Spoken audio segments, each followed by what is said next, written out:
What if the secret to a fulfilled life isn't earning more money, but learning how to spend it wisely? Morgan Housel, The Art of Spending Money. It's something many of us have believed for years. More money means more freedom. The bigger paycheck, the fancier car, the lavish vacations. These are the markers of success we often chase. But what if we've been looking in the wrong direction all along? What if the key to lasting happiness and true financial freedom isn't in the pursuit of more money, but in how we choose to spend it? What if the way we spend defines the life we ultimately build? We all have those moments when we wonder, is this it? Despite our hard work, the promotions, the extra income, something feels missing. Maybe like many of us, you felt that inner tug. Money can't buy happiness. But how can we shift our mindset? How can we go beyond simply earning and start spending in ways that bring real meaning to our lives? Welcome to Book Play, where we turn powerful books into powerful life changes. If this message resonates with you, be sure to hit the like button and subscribe to the channel, so you never miss another life-changing lesson from the books that can help transform your mindset. Today we're diving into a book that doesn't just talk about wealth, it helps you rethink what wealth really means. In The Art of Spending Money, Morgan Housel invites us to rethink everything we've been taught about financial success. He explains that real wealth isn't about how much you earn, but about how you use what you already have. This book explores the profound idea that spending money wisely is the path to a more meaningful, fulfilling life.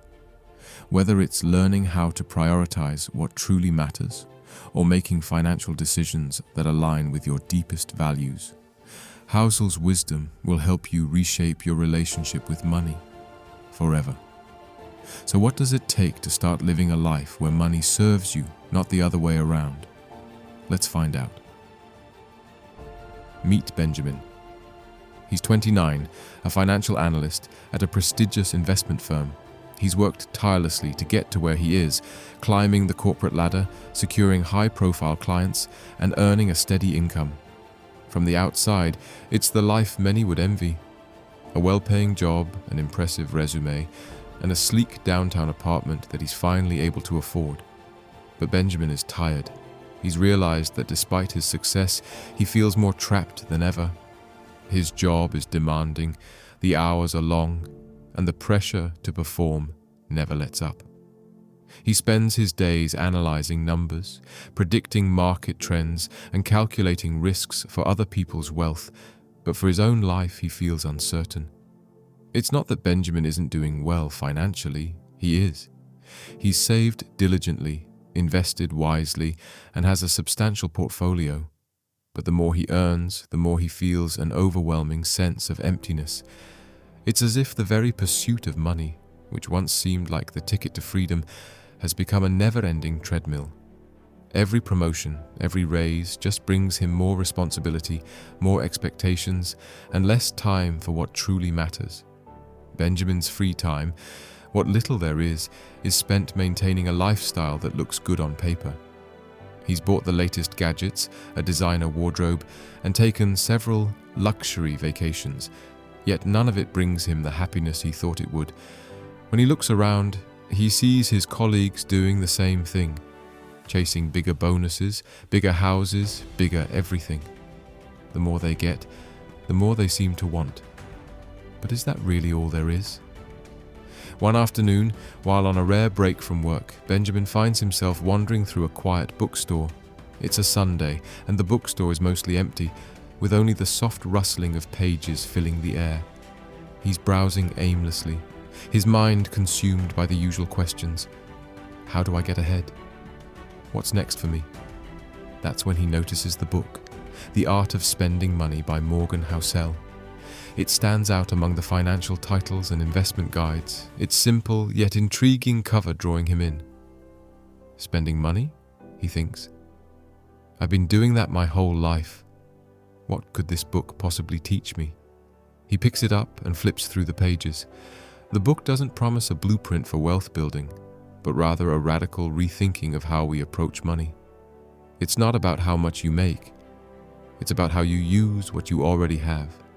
Housel talks about the emotional side of money, about the choices we make, the value we place on spending, and how wealth is not just measured by what we accumulate, but by how wisely we choose to use our resources.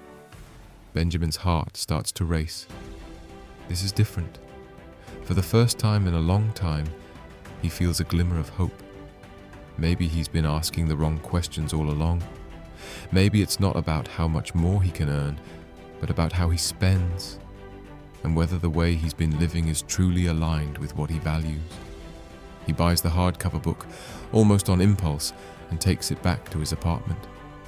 That evening, as the city lights flicker outside his window, Benjamin opens the book with a mix of curiosity and skepticism.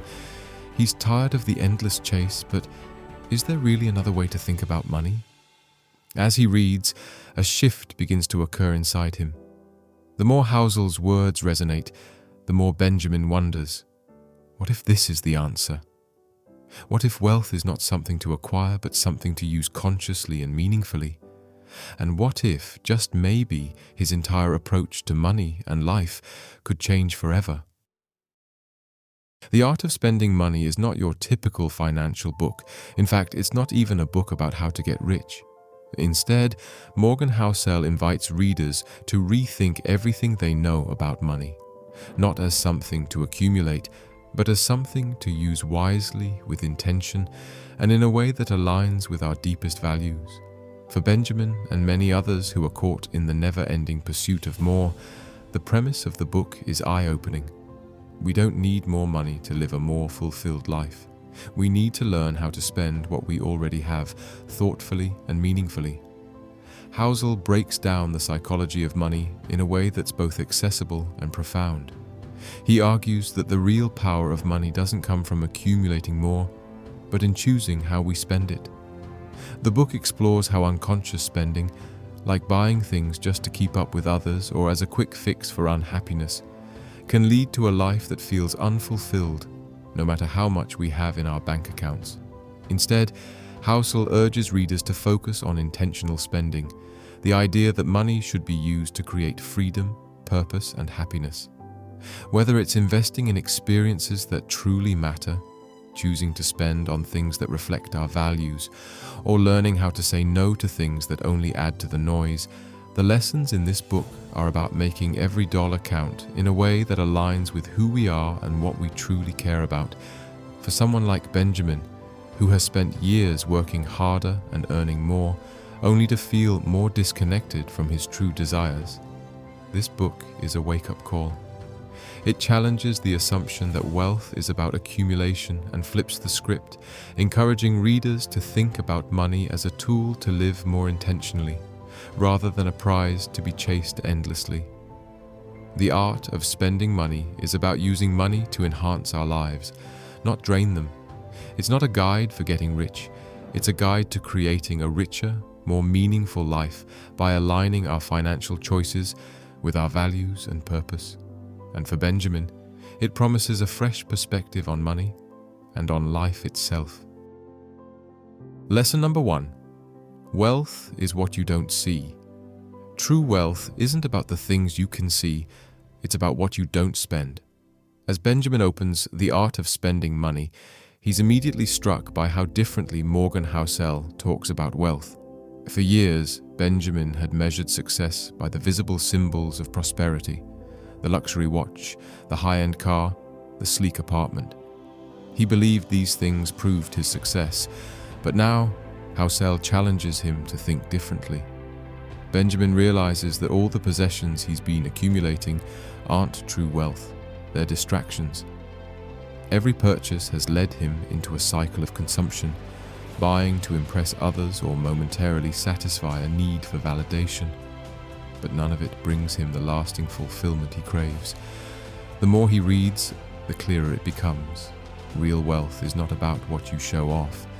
It's about the wealth you don't see, the quiet savings, the investments that grow over time, the security that comes from spending less than you earn. As this new perspective sinks in, Benjamin feels a wave of relief. He no longer needs to keep up appearances or buy more things just to feel successful. But there's discomfort too. He starts to reflect on how much he spent on things that didn't really add value to his life. Gadgets, fancy dinners, and status symbols that were never going to bring long-term happiness. This realization is a turning point. True wealth isn't about what you own, Benjamin thinks. It's about what you don't spend, what you invest in, and the financial freedom that comes from living below your means.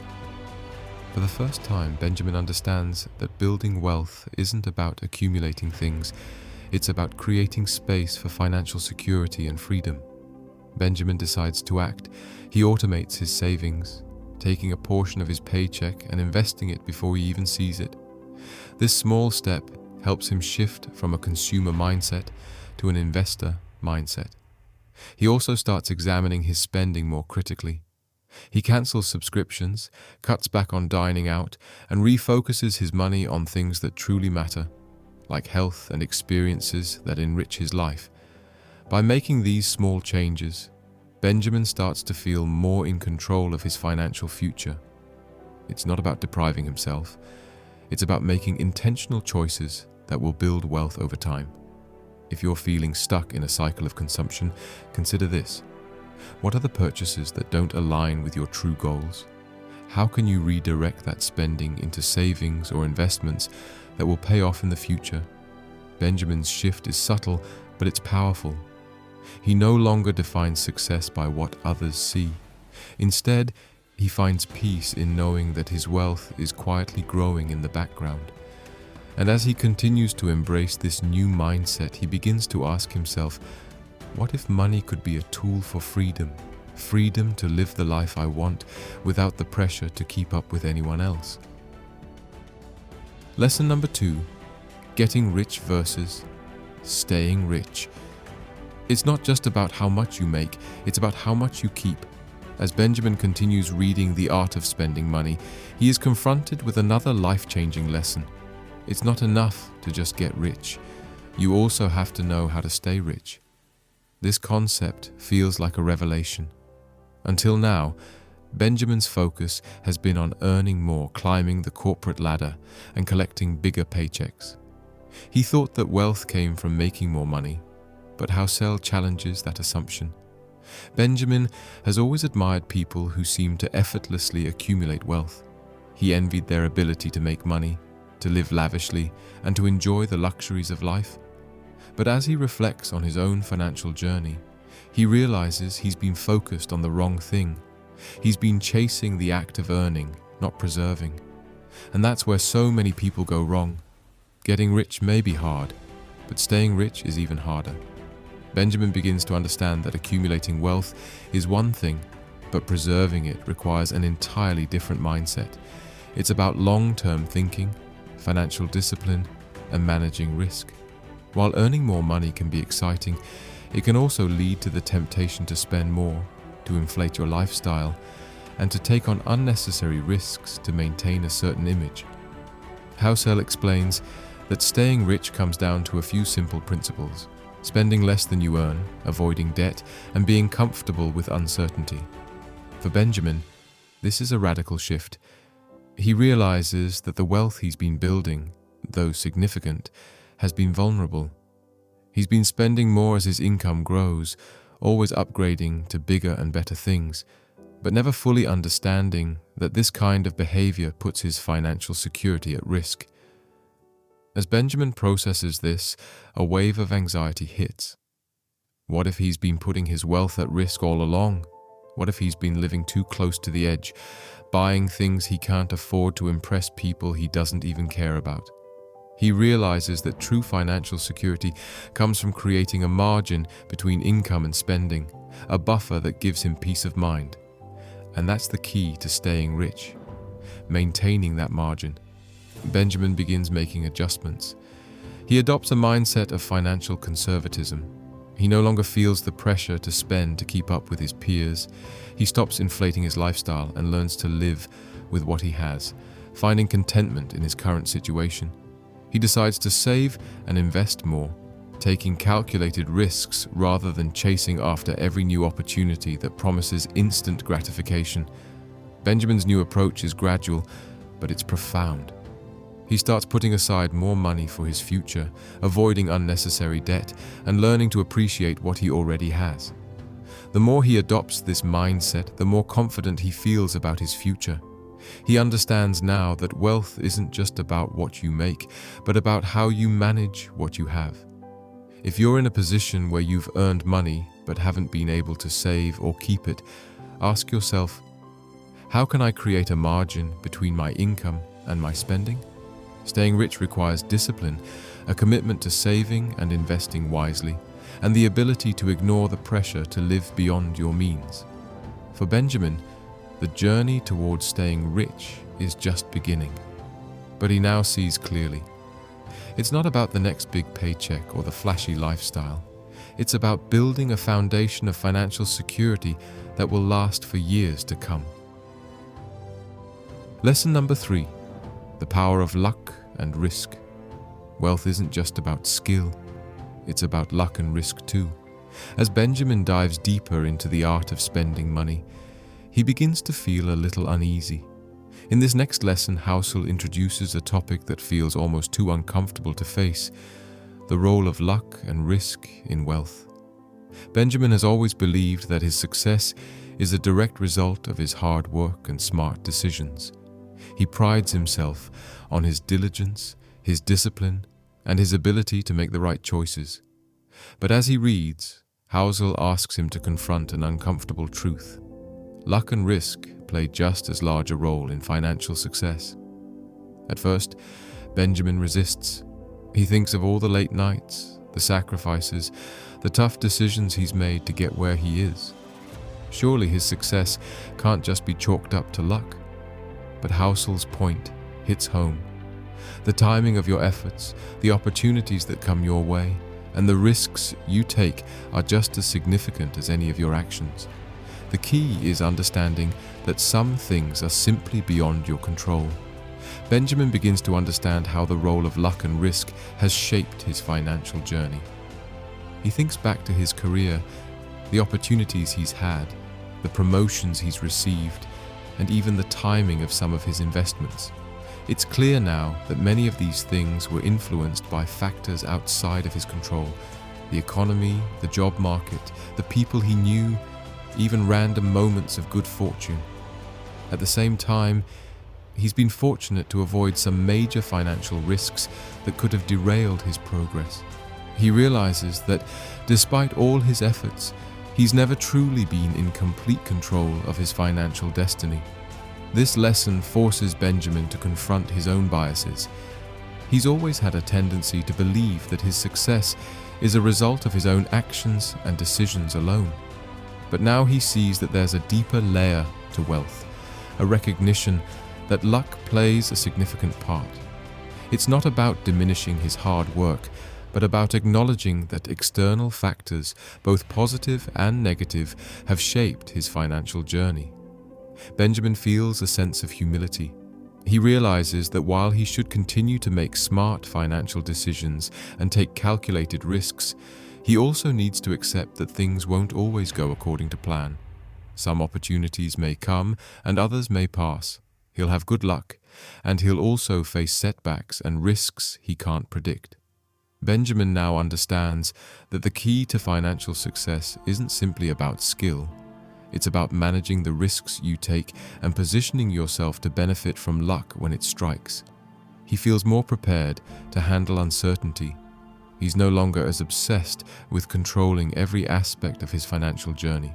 Instead, he focuses on staying flexible and adaptable, knowing that both luck and risk are inevitable elements of wealth building.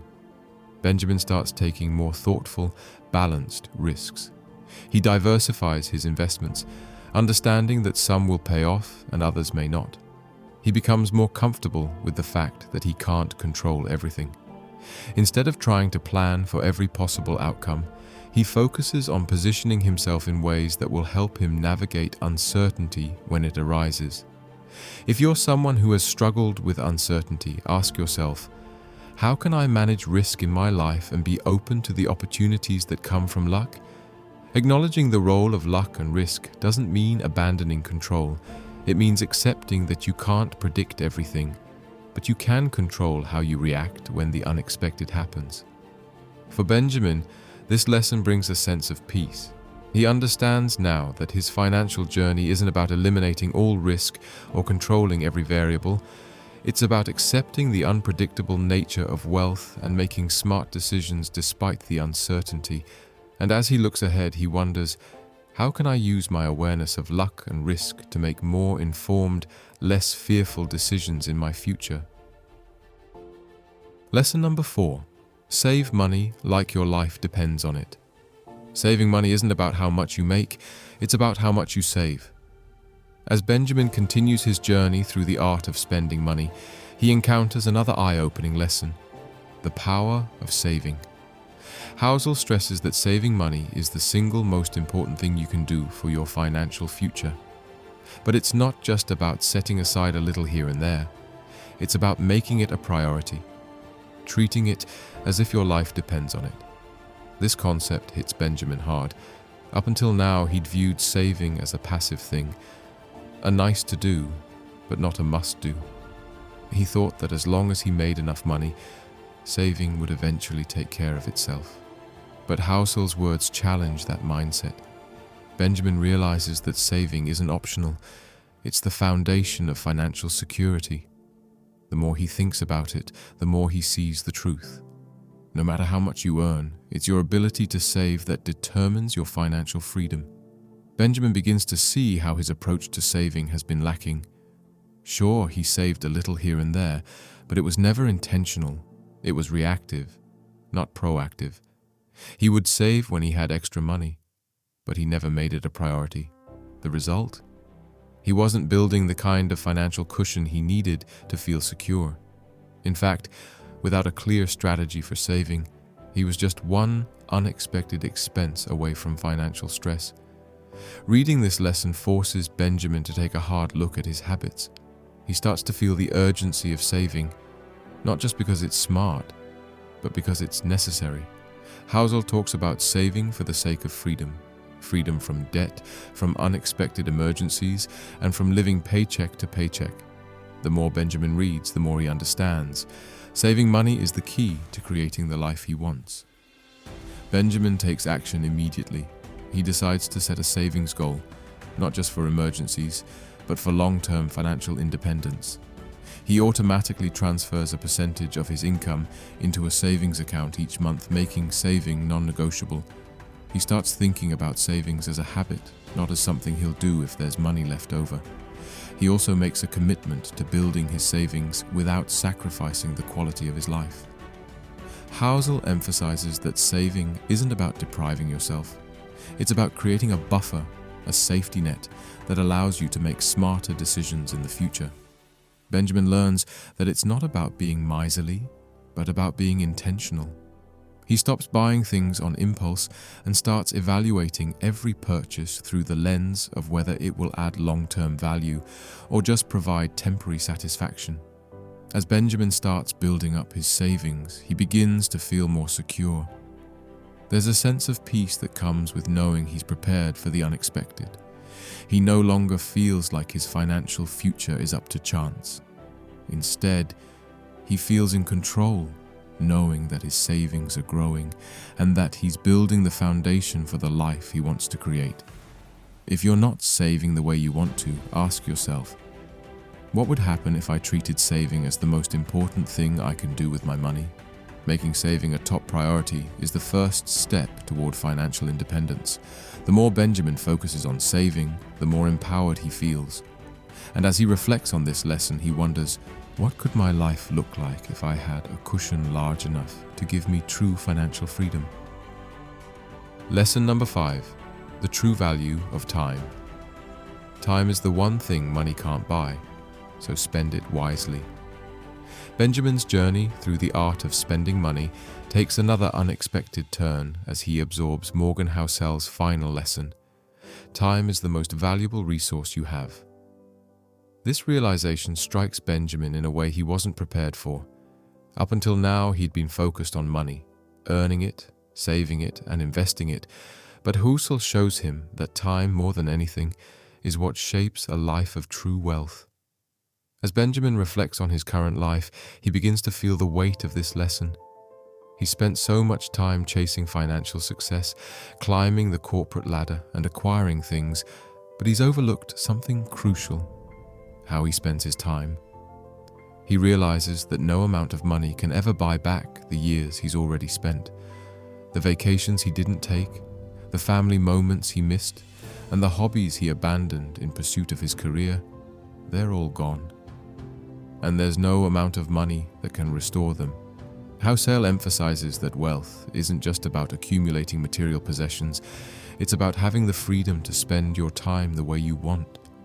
Benjamin begins to see that his true goal shouldn't be just to acquire wealth, but to buy back his time, to create a life where he can focus on what truly matters: family, health, personal growth, and experiences that bring him joy. As Benjamin reads on, he starts to think differently about his career and lifestyle. He's been so focused on earning more money that he's neglected the things that matter most. Housel reminds him that time is a limited resource, and once it's gone, it's gone. No matter how successful Benjamin becomes financially, if he doesn't spend his time wisely, it will all be for nothing. This lesson makes Benjamin question how he's been spending his time up until now. He's been working long hours to earn more money. But at what cost? His social life has taken a hit, his health has suffered, and his relationships have become strained. He begins to understand that time is more valuable than money because it's irreplaceable. The opportunities to spend quality time with loved ones or pursue passions can't be bought. Benjamin makes a major decision. He starts to prioritize time over money. He reevaluates his career choices, deciding to scale back on work hours in favor of creating more space for the things that bring him true happiness. He starts saying no to unnecessary meetings and work commitments that don't align with his long-term values. He makes time for activities he's always put off, like reading, hiking, and spending more weekends with friends and family. He also starts setting boundaries around his work-life balance. Instead of letting work consume every moment of his time, he schedules time for himself, for creativity, and for things that restore his energy. He learns to view time as his most precious asset and makes conscious decisions to spend it wisely, focusing on what brings him fulfillment, not just financial success. If you've ever felt like you're sacrificing time for money, ask yourself, what would my life look like if I focused on making time for what truly matters to me? The more Benjamin reflects on this lesson, the clearer it becomes that time, not money, is the real measure of success. As he moves forward, he's determined to ensure that every day he spends is aligned with his true values. For Benjamin, this lesson is the final piece of the puzzle. He now understands that true wealth isn't just about accumulating assets. It's about creating a life where time is spent in the way that truly matters. And with this new understanding, he feels more empowered than ever to live life on his own terms. By now you've seen Benjamin's journey of transformation, how he started with a narrow focus on earning more, only to realize that true wealth isn't about accumulating possessions or climbing the corporate ladder. It's about what you keep, how you manage your time, and making intentional choices aligned with your values. Through the art of spending money, Benjamin learned the importance of preserving wealth by saving consistently, avoiding lifestyle inflation, and creating a margin between income and spending. He shifted from simply trying to get rich to understanding the deeper art of staying rich, not just financially, but in his time, his relationships, and his sense of peace. The lesson about luck and risk made him realize that wealth isn't all about control. Sometimes it's about adaptability and managing the unknowns of life with wisdom and calm. Perhaps the most profound change came when Benjamin realized that time is the most valuable asset of all. After years of chasing money and status, he understood that no amount of wealth could buy back lost time. He learned to prioritize moments that mattered: family, personal growth, health, while letting go of the need to impress others with fleeting purchases. Now, Benjamin lives with intention. He spends his money wisely, saves for his future, and embraces a new definition of wealth, a life built around freedom, peace of mind, and meaningful experiences. And here's the truth. You don't need to be the richest person in the room to live a life of true wealth. Wealth is about making conscious decisions that allow you the freedom to live life on your own terms. Whether it's adjusting your financial habits, reassessing your priorities, or simply deciding to spend more time on what truly matters, the power is in your hands. So what about you? What's one small action you can take today to start shifting your mindset? Is it saving more, prioritizing your time better, or letting go of the pressure to constantly chase more? Every step counts. Start now. If this message resonated with you and you want more insights like these, don't forget to like this video and subscribe to Book Play. We're here to turn powerful books into powerful life changers. Together, let's unlock the wisdom that can transform our mindset, our finances, and ultimately our lives. Take charge of your wealth today and make every moment count.